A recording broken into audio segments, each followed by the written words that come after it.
బంగ్లాదేశ్‌లో షరీఫ్ ఉస్మాన్ హాదీ అనే ఒక విద్యార్థి సంఘం నాయకుడిగా చెప్పుకునే ఒక రౌడీ షీటర్ రిక్షాలో వెళ్తూ ఉండగా మసీదు నుంచి బయటకొచ్చి ఒక బైక్ మీద ముగ్గురు గుర్తు తెలియని వ్యక్తులు పాయింట్ బ్లాంక్‌లో కాల్చి చంపేశారు.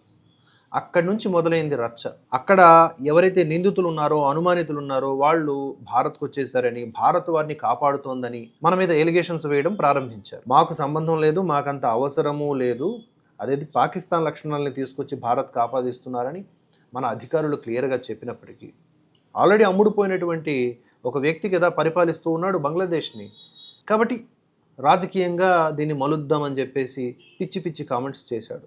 అప్పటికే ఆ దేశంలో ఉన్మాదులు విపరీతంగా గోతికాడి నక్కల్లాగా కాచుకొని కూర్చున్నారు. ఏదన్నా ఒక నెపము పెట్టి విధ్వంసం క్రియేట్ చేద్దాము, ఆలయాలు ధ్వంసం చేద్దాం, ఆడపిల్లల్ని, ముఖ్యంగా మైనారిటీ ఆడపిల్లల్ని, అక్కడ ఉన్నటువంటి హిందువుల స్త్రీలని, పిల్లల్ని, వృద్ధుల్ని, వీళ్ళని వాళ్ళని అని కాదు, ఏదో ఒకటి చేద్దాం, వాళ్ళందరినీ తగలెట్టేద్దాం, చంపేద్దాం అని చెప్పేసి ఫిక్స్ అయి ఉన్నటువంటి మూకలు ఉన్నాయి. దీనికి ఆజ్యం పోసేలాగా ఈ షరీఫ్ ఉస్మాన్ హాదీ హత్య తరువాత ఏం చేశారు, దీపు చంద్రదాస్ మీద కూడా పగ తీర్చుకున్నారు.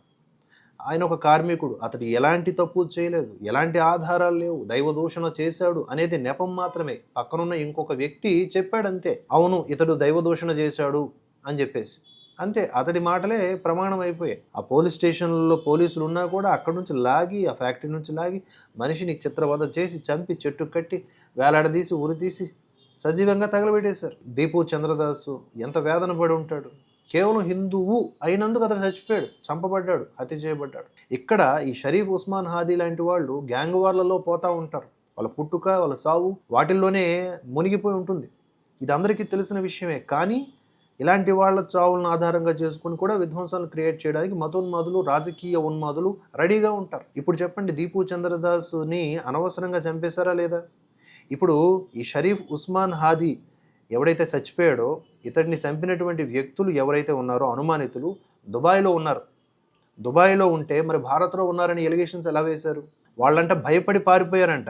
ఈ హత్య కేసులో నిందితులైనటువంటి ఫైజల్ కరీం మసూద్, అలంగీర్ షేక్ వీళ్ళిద్దరూ కూడా భయపడి పారిపోయారు. ఈ ఫైజల్ కరీం మసూద్ దుబాయ్లో ఉన్నట్లుగా తెలిసింది. అది కూడా వీళ్ళేమో ఈ బంగ్లాదేశ్ పోలీసులు లేకపోతే ఇంటెలిజెన్స్ కనిపెట్టి పీక్ కట్టలు కట్టింది కాదు.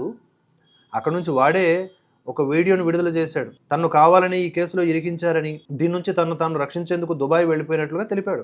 జమాతే ఇస్లామీ పార్టీ విద్యార్థి విభాగానికి చెందిన వ్యక్తులకు ఇందులో ప్రమేయం ఉందని ఆరోపించాడు. ఈ సందర్భంగా హాదీతో తనకు వ్యాపార సంబంధాలు మాత్రమే ఉన్నాయని తెలిపాడు. ప్రభుత్వ కాంట్రాక్టులు దక్కించుకోవడం కోసం హాదీ రాజకీయ కార్యకలాపాలకు తాను విరాళాలు ఇచ్చినట్లుగా కూడా పేర్కొన్నాడు. అంతేగాని వాడిని నేను చంపలేదు, వాడి చావుకు నేను కారణం కాదు, నన్ను వదిలేయండి అని చెప్పి దుబాయ్ పారిపోయాడు.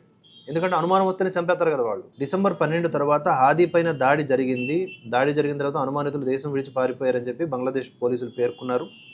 వాళ్ళు అప్పుడు భారత్లో ఉన్నారని చెప్పేసి మాట్లాడారు ఢాకా మెట్రోపాలిటన్ పోలీసులు. అయితే వీటిని భారత భద్రతా అధికారులు ఖండించారు. అంతర్జాతీయ సరిహద్దు దాటి ఎవరు భారత్లోకి వచ్చినట్లుగా కూడా ఆధారాలు లేవని తెలిపారు. ఇప్పుడు క్లియర్గా తెలుస్తుంది కదా దుబాయ్లో వాళ్ళు ఉన్నారని చెప్పి. ఇంత జరుగుతున్న అంతర్జాతీయ సమాజం వీటిని ప్రశ్నించదు. భారత్ని నిందితుడిగా చూపించే లేదా భారత్ని ఆక్షేపించే, తక్కువ చేసే విషయాల పట్ల అంతర్జాతీయ సమాజం ఎప్పుడు కూడా సైలెంట్గా ఉంటుంది. పెద్ద పెద్ద దేశాలన్నీ కూడా. ఏదేమైనప్పటికీ దీపు చంద్రదాస్ మరణాన్ని ఎవరు మర్చిపోకూడదు అసలు. ముఖ్యంగా హిందువులు, ప్రపంచంలో ఎక్కడున్న హిందువులైనా సరే. ఈ దేశంలో మాత్రం మర్చిపోయారు. 2 రోజులు నడిచింది. యాక్టర్ శివాజీ చేసినటువంటి కామెంట్స్తో సైడ్ ట్రాక్ పట్టేసింది. అలాగే ఆ నా అన్వేషణ చెత్తగాడు ఉన్నాడు కదా, సోషల్ మీడియాలో ఇప్పుడు కంపును సృష్టిస్తూ ఉంటాడు, కలుపు మొక్క.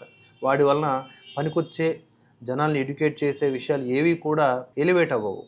ఇది ఈ దేశంలో ఉన్నటువంటి పరిస్థితి.